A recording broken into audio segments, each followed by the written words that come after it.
Halo pemirsa, selamat pagi.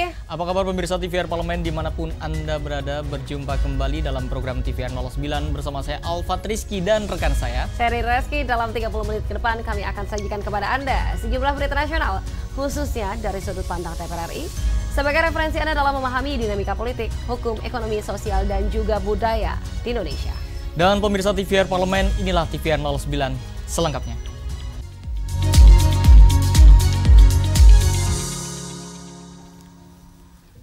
Wakil Ketua Komisi 10 DPR RI Lalu Hadrian Irvani mendorong langkah konkret pemerintah dalam menangani permasalahan daya tampung sekolah negeri, termasuk melalui kerjasama antara sekolah negeri dan swasta dalam penerimaan siswa baru.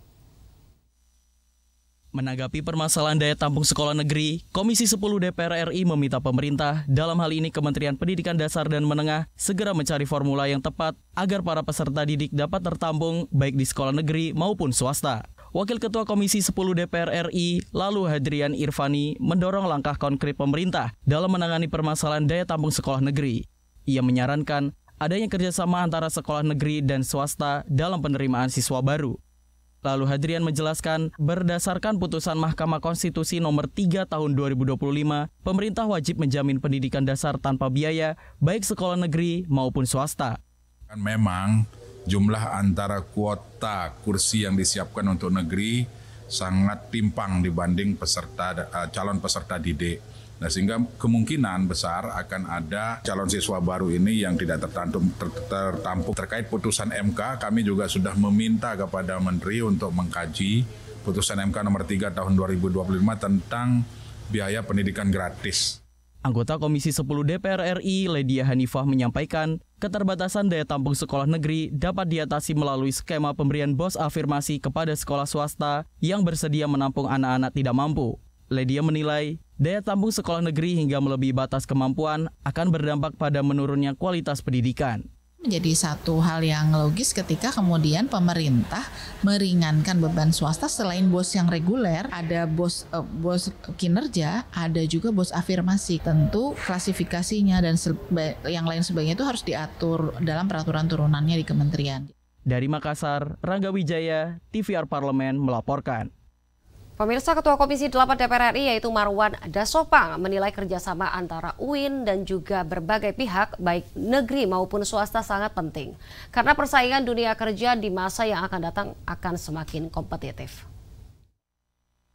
Komisi 8 DPR RI mendorong kerjasama antara Universitas Islam Negeri atau UIN dengan berbagai pihak agar mahasiswa yang telah menyelesaikan pendidikan tinggi dapat terserap di dunia kerja.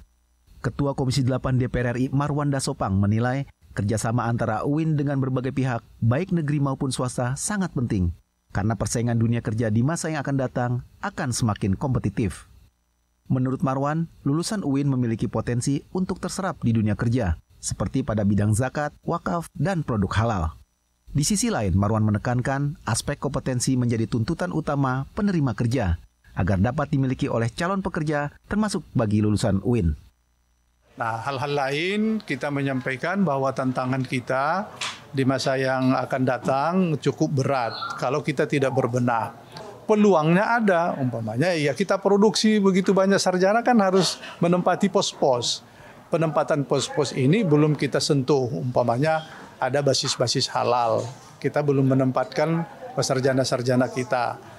Kemudian ada zakat. Zakat ini juga peluangnya besar, sama dengan wakaf juga.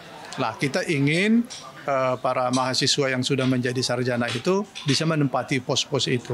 Kalau begitu, kalau kita nggak bisa membuat lulusan ini siap diterima, ayo kalau begitu kita kerjasama pendekatan pihak bank, pihak yang lain-lain, supaya kita menyesuaikan kebutuhan mereka.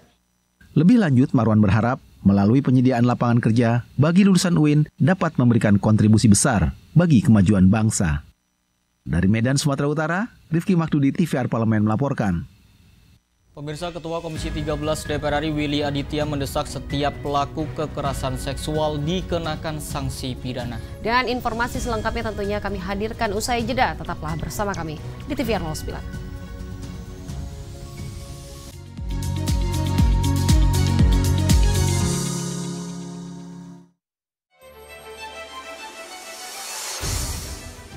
Dari 268 sampel beras premium yang diuji, 85%-nya ternyata ini berasnya oplosan. Digabung antara beras kualitas rendah dengan kualitas premium, namun dijual seolah-olah beras premium. Ini kerugiannya 99 triliun. Ini kan terjadi berulang sebenarnya. Sejak awal reformasi begini nih, penyakit birokrasi kita itu memecahkan masalahnya tadi pada fenomenanya saja. Saran kami Komisi 4 harus melakukan dual track approach sekaligus. Pertama adalah penegakan hukum bahwa orang-orang yang melanggar itu harus diusut tuntas dan dikasih hukum seadil-adilnya. At the same time kita benahi cara pemerintah tuh mengeluarkan policy gitu. Kurang ajar menurut saya itu policy-nya itu, kebijakannya itu ya. Udah harga HET itu begitu rendah dibandingkan dengan harga gabah kering panen. Kemudian yang harusnya si Bulog itu cepat menjual malah ada oknum yang menahan. Stok beras di Bulog itu tertinggi selama 57 tahun terakhir gitu. Kenapa harganya melambung tinggi? Aneh bin ajaib tuh.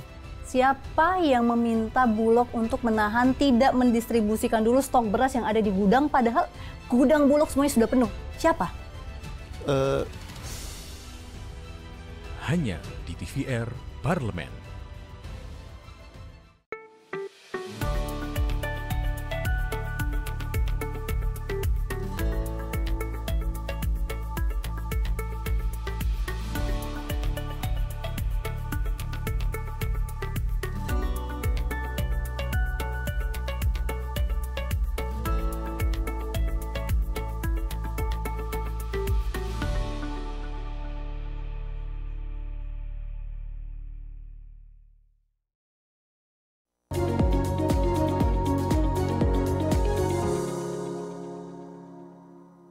Kita kembali di TVR 09. Pemirsa, Ketua Komisi 13 DPR RI mendesak implementasi Undang-Undang Tindak Pidana Kekerasan Seksual dapat menindak tegas pelaku kekerasan seksual sehingga dapat memberikan efek jera. Terkait dugaan kasus kekerasan seksual yang dilakukan oleh oknum dosen terhadap mahasiswi di Universitas Jenderal Sudirman, Ketua Komisi 13 DPR RI Willy Aditya mendesak setiap pelaku kekerasan seksual dikenakan sanksi pidana sesuai dengan Undang-Undang Nomor 12 Tahun 2022 tentang tindak pidana kekerasan seksual. Willy menyayangkan belum optimalnya pengimplementasian Undang-Undang TPKS dalam menindak pelaku kekerasan seksual. Padahal undang-undang tersebut sudah disahkan sejak tahun 2022. Willy berpendapat kasus kekerasan seksual yang terjadi di lingkungan pendidikan tidak dapat diselesaikan dengan sanksi administratif dan restoratif justice, melainkan harus memberikan sanksi pidana tegas kepada pelaku, sehingga dapat memberikan efek jera. Undang-undang hukum berlaku tidak diskriminatif. Ini fungsinya apa? Untuk melindungi kelompok yang rentan. Tugas kita bersama bagaimana ini bisa menjadi payung hukum, perlindungan dan kepastian hukum, dan korban kemudian kita bisa lihat sekarang speak up sudah semakin banyak. Kenapa? Dia punya pegangan Undang-Undang Tindak Pidana Kekerasan Seksual. Kami tidak melihat bagaimana sanksi-sanksi administratif, restoratif justice itu cukup untuk penyelesaian ini. Enggak. Kita harus tegas. Lebih lanjut, Willy mendorong aparat penegak hukum untuk mengedepankan pemenuhan hak bagi korban yang merupakan hak asasi manusia sebagai individu. Hilman dan Fajar, TVR Parlemen melaporkan.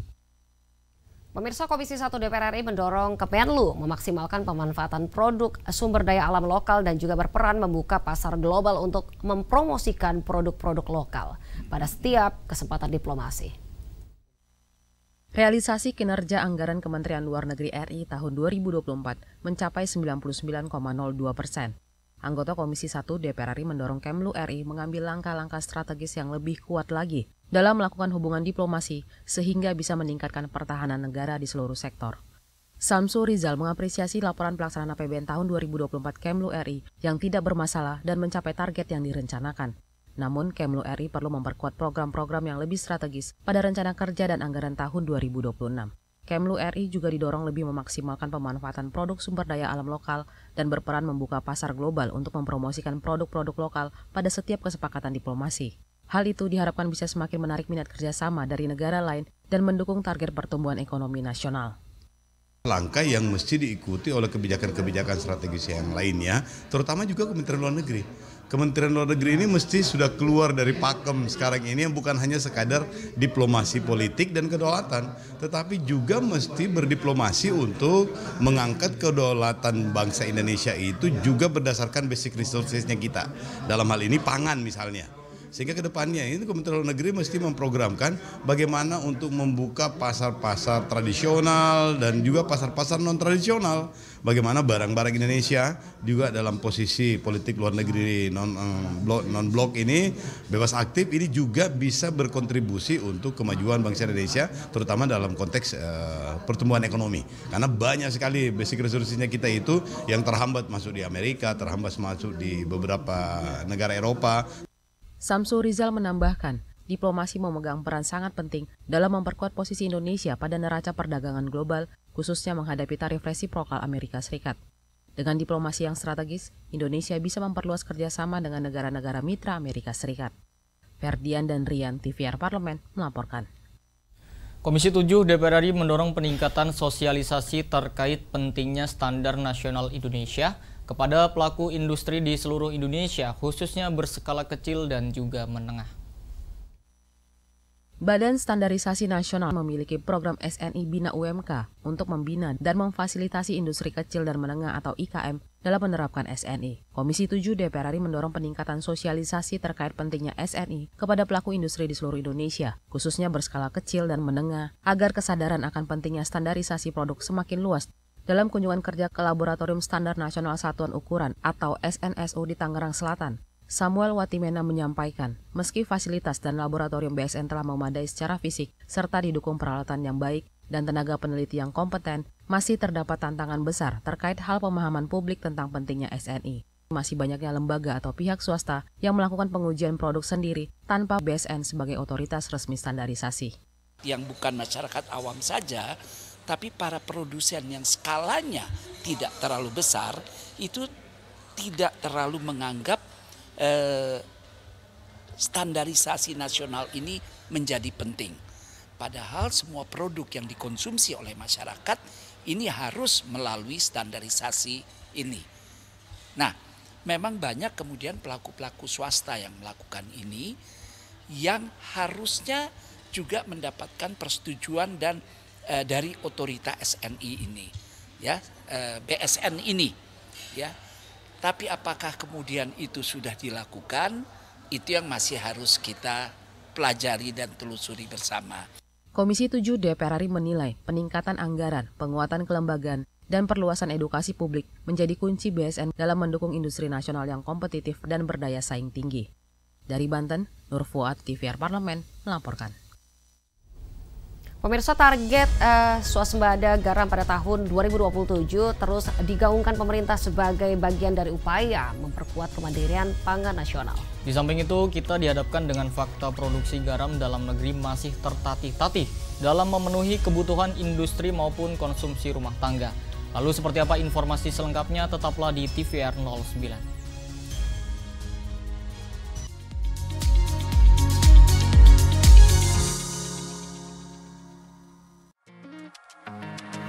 Umur 27 tahun, saya mulai di DPRD Kabupaten Rokan Hilir, itu di Riau. Saya satu periode di sana, waktu tahun itu di 2009, lalu di 2014, 2019, 2 periode di provinsi, dan alhamdulillah ini periode keempat, pertama kali di DPR RI, saya diberi amanah, tentunya masih terus di fraksi Golkar. Saya menilainya dari sisi semua cabur sebenarnya bagus. Jadi ini berjalan seiring waktu saja sih. Tidak ada saya tentukan harus saya manajer ini dan itu. Saya melihat perkembangan daripada atlet-atlet. Begitu mereka sudah tidak produktif, itu banyak kondisi kehidupannya kurang bagus. Saya ingin berkontribusi, mencontohkan karena memang juga ini futsal putri, bahwa perempuan itu bisa. Perempuan harus bisa menentukan saya mampu di bidang olahraga, tapi saya tidak lupa menata masa depan saya gitu.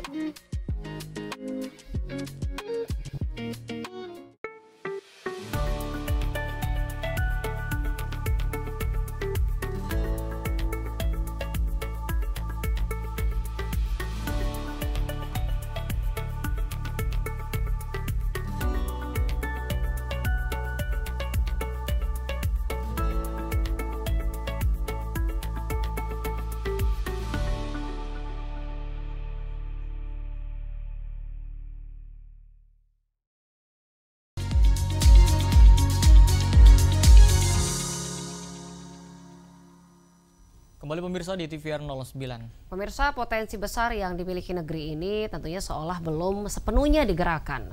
Di tengah potensi laut yang luas dan juga sumber bahan baku garam yang melimpah, Indonesia masih belum mampu memenuhi kebutuhan garam nasional. Sebagai bentuk respon DPR RI terhadap persoalan ini, DPR RI mendorong para pemangku kepentingan saling berkolaborasi menciptakan langkah yang konkret. Mampukah Indonesia terlepas dari persoalan ini ataukah swasembada pangan hanya akan menjadi janji manis? Simak liputan mendalam yang telah dikemas oleh tim redaksi TVR Parlemen dalam segmen Lensa Parlemen. Berikut ini.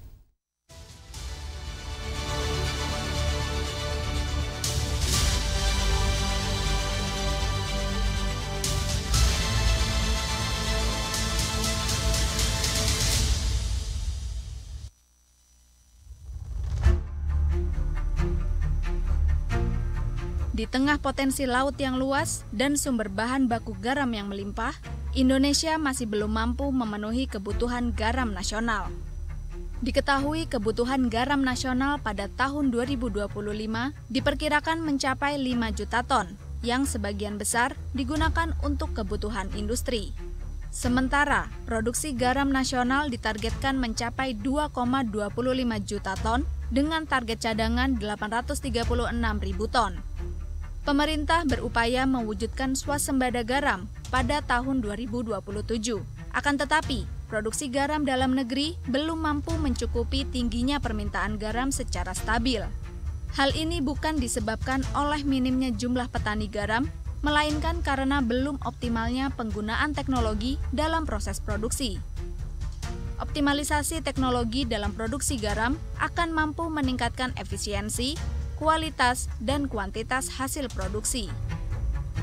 Kita perlu mengevaluasi dan apa yang hendak diberikan dukungan terhadap usaha swasembada garam ini. Mungkin pemakaian teknologi yang baik bisa menjadikan bahan baku garam yang melimpah itu menjadi garam yang bermutu, berkualitas, sesuai dengan kebutuhan konsumsi dan industri. Kami mengendorse penggunaan teknologi yang tinggi supaya garam kita kualitasnya seperti garam dari luar negeri sehingga kita tidak perlu lagi untuk mengimpor garam pada masa-masa yang akan datang. Sebagai perusahaan BUMN, PT Garam memiliki peran krusial dalam menjamin ketersediaan garam nasional. Namun, DPR RI mengkritisi lemahnya capaian laba, pendapatan, dan kinerja PT Garam yang dinilai belum mampu memenuhi kebutuhan garam di Indonesia. DPR RI tekankan pentingnya keterlibatan pemerintah, BUMN, maupun pemangku kepentingan lainnya dalam memperbaiki tata kelola industri garam nasional. Tanpa langkah konkret dan pengawasan ketat, upaya mencapai swasembada hanya akan menjadi wacana. Evaluasi kinerja PT Garam harus menyentuh aspek fundamental sehingga mampu tumbuh sebagai entitas strategis yang memenuhi kebutuhan dalam negeri secara berkelanjutan.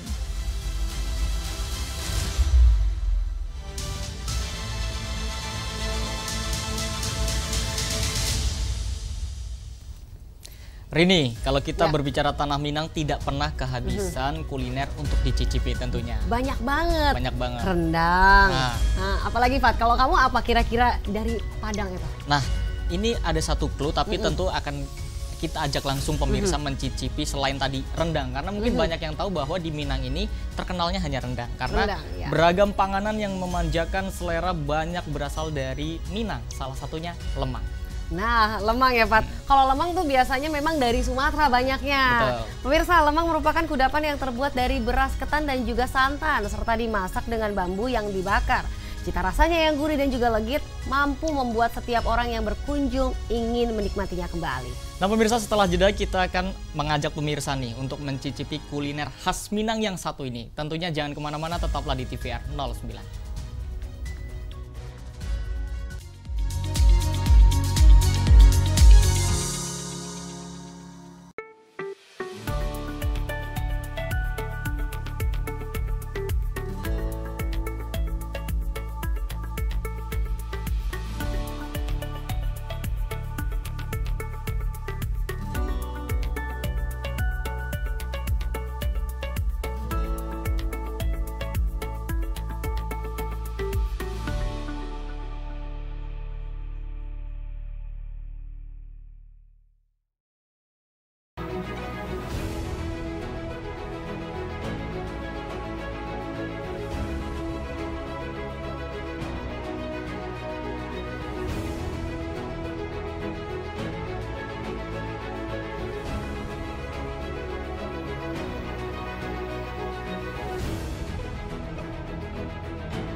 Selamat datang di Biro Pemberitaan Parlemen. Anda memasuki kawasan zona integritas menuju wilayah bebas dari korupsi atau WBK dan wilayah birokrasi bersih dan melayani atau WBBM. Biro Pemberitaan Parlemen berkomitmen penuh untuk mewujudkan wilayah bebas korupsi dan wilayah birokrasi bersih dan melayani. Komitmen kami, pejabat dan jajaran memiliki komitmen tinggi untuk mewujudkan WBK dan WBBM melalui reformasi birokrasi, khususnya dalam hal pencegahan korupsi dan peningkatan kualitas pelayanan publik. Kedua, bebas dari korupsi dengan terwujudnya wilayah bebas korupsi atau WBK, yang artinya bebas dari KKN, gratifikasi dan dari segala bentuk pungutan liar atau pungli. Terakhir, pelayanan prima dengan terwujudnya wilayah birokrasi bersih melayani, yaitu dengan meningkatnya kualitas pelayanan publik dan tercapainya kepuasan masyarakat terhadap pelayanan.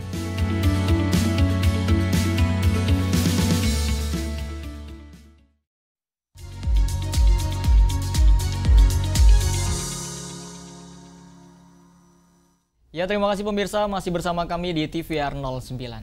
Nah pemirsa, kalau kita tadi membahas terkait dengan kuliner, tentunya di Minangkabau nih Alfat ya, proses pembuatan lemang atau lamang banyak dikenal orang, tentunya sebutannya berbeda-beda. Ada beda-beda ya, ada lemang, ada yang lamang. Nah, lemang atau lamang disebut malamang, dan kegiatan ini pemirsa merupakan tradisi turun-temurun yang dilakukan menjelang hari besar.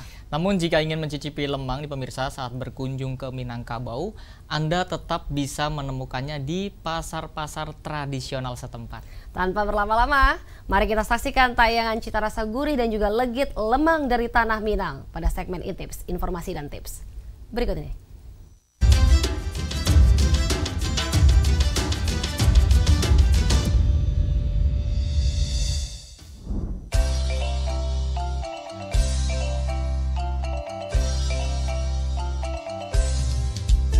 Halo pemirsa TVR Parlemen, kali ini kami akan mengajak pemirsa mengenal salah satu kuliner khas Nusantara yang tak lekang dimakan zaman. Cita rasa gurih dengan tekstur yang lengket serta legit, mungkin itulah karakter yang pas untuk menggambarkan kuliner yang satu ini. Ya, benar sekali, lamang menjadi salah satu kekayaan kuliner khas Nusantara yang berasal dari Sumatera Barat. Lamang atau yang biasa juga disebut lemang merupakan sejenis makanan yang terbuat dari beras ketan yang dimasak dengan cara dibakar dalam seruas bambu. Lamang umumnya ditemukan di wilayah persebaran kebudayaan Melayu baik di Semenanjung Melayu, Sumatera maupun Kalimantan. Salah satu daerah di mana lemang berkembang menjadi sajian kuliner lokal adalah Bumi Minangkabau, Sumatera Barat. Bahan baku lamang terbilang relatif sederhana, yaitu beras ketan, perasan santan, dan garam.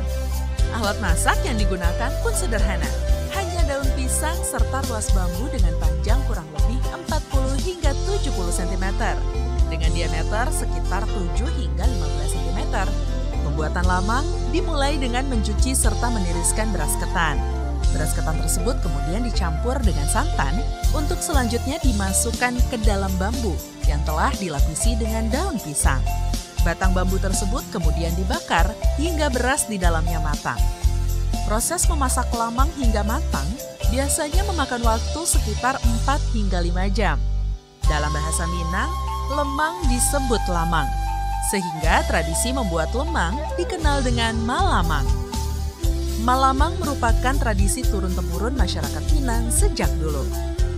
Kebiasaan membuat makanan kaya gizi ini sering dilakukan saat acara-acara penting, seperti Hari Raya Lebaran, Maulid Nabi, pengangkatan penghulu adat, dan acara besar lainnya. Seiring perkembangan zaman, jenis dan varian lamang pun kini ada berbagai macam loh. Di Kota Padang sendiri setidaknya ada 4 jenis lamang yang dijajakan di sana. Di antara varian yang umum ditemui adalah lamang ketan putih dan lamang ketan hitam. Secara umum, keduanya memiliki rasa yang relatif asin atau gurih. Di beberapa belahan perkampungan, kebiasaan malamang atau bikin lemang bersama-sama masih terjaga dengan baik. Namun, di daerah perkotaan seperti Padang sudah cukup jarang ditemui. Warga cenderung memesan lemang dari para pedagang yang sengaja membuatnya dalam jumlah banyak. Proses pembuatannya yang lama dan sulit membuat masyarakat lebih memilih membeli lemang yang sudah jadi ketimbang membuatnya sendiri. Yuk kita tanya-tanya Bapak Zulherman, salah satu pembuat lamang yang sudah lebih dari 30 tahun mempertahankan tradisi membuat lamang. Sudah 31 tahun. Ya, kalau dulu lumayan lah. Lebih dari yang kita kira kan gitu. Tapi kalau sekarang udah agak sulit. Ya, orang belum tahu. Orang belum tahu sekarang. Banyak yang belum tahu. Kalau kemarin-kemarin kami kan jualan di lapangan Menonjol. Kalau sekarang orang cari ke sana, kami di sini. Kalau dulu jam segini udah habis paruh nih. Kalau bisa-bisanya ya. Tapi sekarang nggak kayak gitu.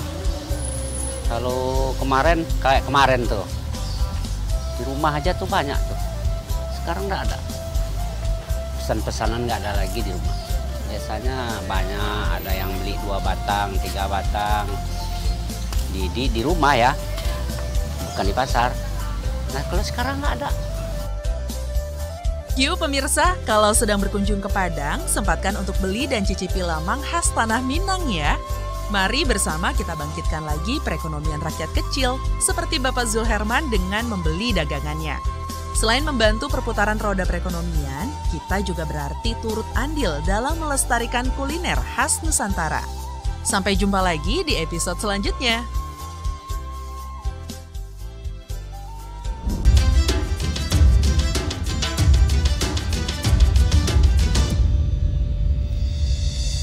Gimana Rini, tertarik nggak mencoba lamang atau malah udah sering nih Rini? Udah sering dulu waktu di tanah kelahiran, karena Fat, lemang itu juga kalau di Sumatera Utara ya Fat, tebing tinggi itu disebutnya kota lemang Fat. Oke, berarti banyak produksi di sana ya terkait dengan lamang banyak ini. Tentunya kalau kita datang ke Sumatera Utara, ke kota tebing tinggi, banyak kita lihat dijual di pinggir-pinggir jalan itu. Lemang. Apalagi tadi ada yang rasanya lamang ketan hitam. Kayaknya itu menarik sekali untuk dicoba.